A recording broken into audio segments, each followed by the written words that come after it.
the grand tasting last night, meet a couple of the chefs, and we ran into an old Vail Valley favorite. We have Rafi Benjaloon. If anyone that is familiar with the Imperial Fez that was here in the Vail Valley for a long time recognizes this man. In fact, I can imagine it was quite a reunion for you last night. It was a reunion, was coming back to the family, was charging back my batteries.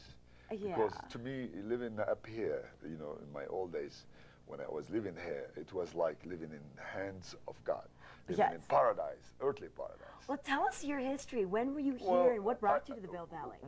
When I moved from San Francisco, after 5 years in San Francisco doing Moroccan food, you know, during the hippie era, you know, I come to Denver in '75. And then I did the Matam Fest at East Coast Fest, which is still open. I don't own it, and I cannot blame from anything, you know, in it He's anymore. Not responsible, so I'm not responsible, but I heard it's still good.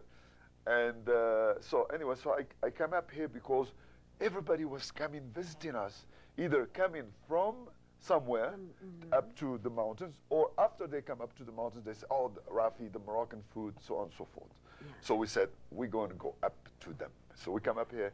You can't bring the mountains to you. You go to the mountains. Right. Moses always goes to the mountains.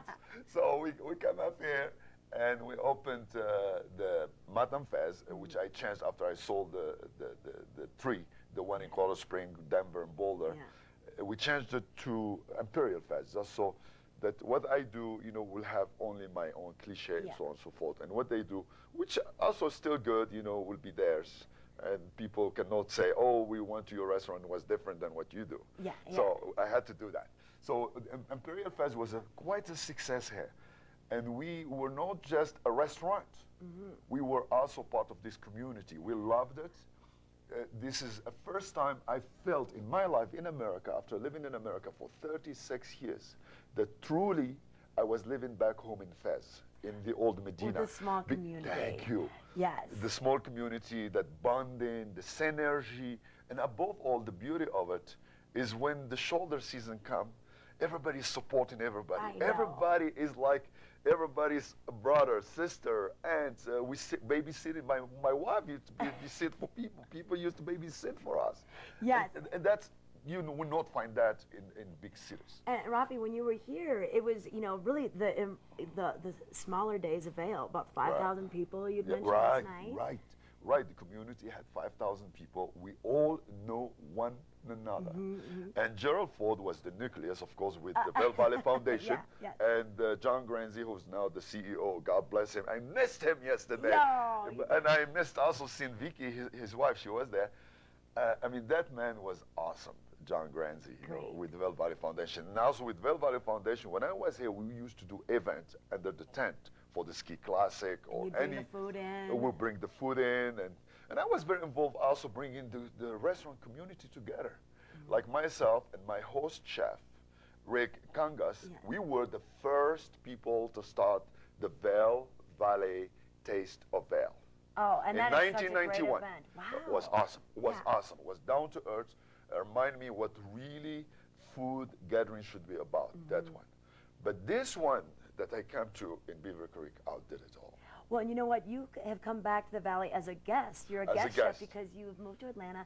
So tell us how it was to come back. Well, to come back as a guest was a really heartwarming, except I had a lot of butterflies, not one many, because I had to do the challenge. I was in that chef challenge.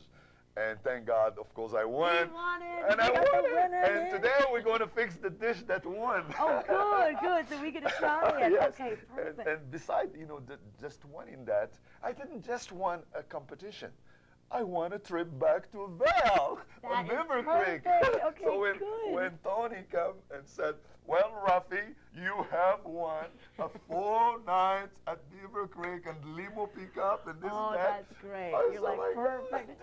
Well, we're going to talk to Rafi more about his reunion back in the Vail Valley after this break. We've got to take a quick break, come back with weather, and then we're going to find out some of the secrets he used to win that chef challenge on Friday night. So stay tuned. In Vail, as promised, we kept Chef Rafi Benjaloon around. He is with the Imperial Fez down in Atlanta, formerly of Vail, and he got a chance to come back as a guest chef at this week's Culinary It's Classic. an honest pleasure to How be here. was it? Now, this was 4 or 5 days of a lot of Ceremony fun. and food and harmony And skiing. and enjoying each other, chefs from around the world, and from, I mean, big wig chefs that have prevailed because they learned a lot and they still learning, and they love to share what they learned. That's what brought us together here. And how fun to bring everyone together, because you kind of get to exchange ideas. Bon Appetit is a magical network. You know, it's not just the magazine, which is fabulous, and they honored me by being on its cover in 2002. Congratulations. I was in 2002 cover of the ethnic food of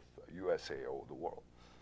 And Bon Appetit is doing a good job, really, selecting chefs that really are not just charismatic, that's not the proper word, more like have a spirit touch with food. Yeah, kind of the movers and shakers of the culinary world. You could say that, but I say more. You see, what I like chefs to become the artist for the tummy. You know, whether I'm a Christian or Jew or Muslim or an atheist or Zen Buddhist, a chef that looks after my diet, my health. Yeah, and how it's going to affect As you said when we were talking, you know, the chemistry of food is so important, and to know